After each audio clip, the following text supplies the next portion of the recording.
Ever since the pandemic turned most of our lives into a blend of work from home, studying, and a few evenings of gaming, I've seen a lot of people wrestle with the same question.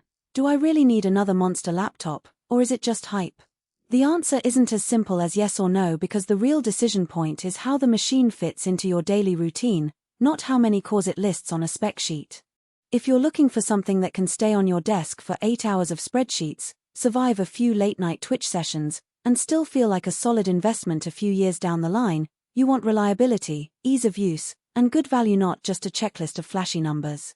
Link is in the description if you want to check the product details on Amazon.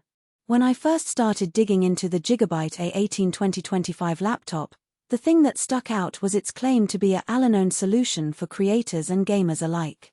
That promises a lot, and that also rings a few alarm bells.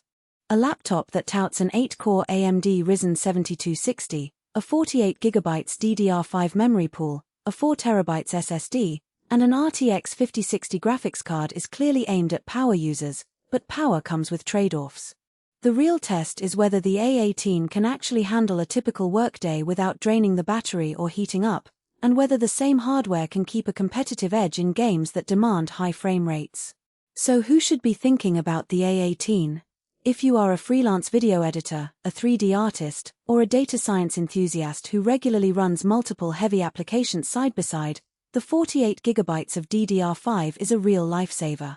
In my own tests, opening Photoshop, Premiere Pro, and a virtual machine at the same time left the system responsive, no more waiting for tabs to swap out or programs to lag.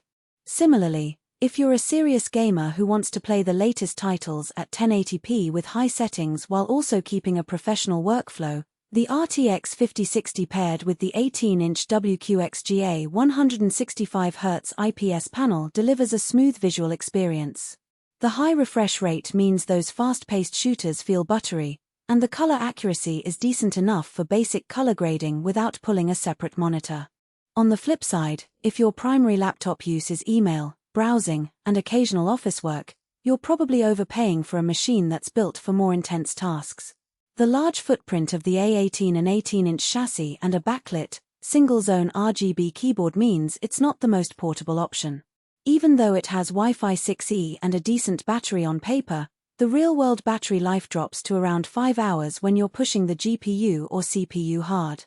That's fine if you're planning to keep it plugged in at a desk, but not ideal for frequent travelers or students who need a lightweight companion. One of the hidden trade-offs that shows up after you open the box is thermals. The A18's cooling system does what it's supposed to, keeping the chip temps under control during medium workloads, but once you start a taxing game like Cyberpunk 2077 or a multi-GPU render, the fans kick into a high-pitch whine that can be distracting in a quiet room.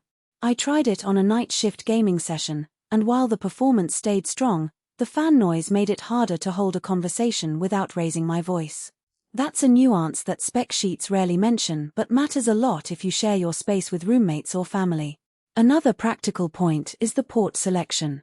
The laptop includes a decent mix, a Thunderbolt-compatible USB-C, 2 USB-A 3.2 ports, HDMI 2.1, and a full-size Ethernet jack.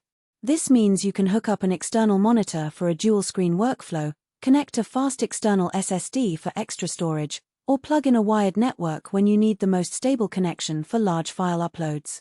I especially appreciated the HDMI 2.1, which let me run the A18 at 144Hz on a 1440p monitor without any hiccups, a nice perk for gamers who already own a higher resolution screen. However, the laptop only offers a single full-size SD card slot, which could be limiting for photographers who rely on quick offloading of RAW files on the go. Now let's talk about the real value proposition. The 4TB SSD is a massive amount of fast storage. In my own workflow, I could keep my operating system, all my creative apps, a library of assets, and a few game installations all on one drive without ever feeling the need to swap or clean up. The SSD's NVMe performance translates to near-instant boot times, less than 15 seconds for Windows 11 Pro, and almost no lag when launching large programs. That convenience, combined with the sizable DDR5 memory, reduces the friction that many power users feel when juggling heavy workloads. If you plan to keep this laptop for 3 to 5 years, the future-proofing aspect makes sense.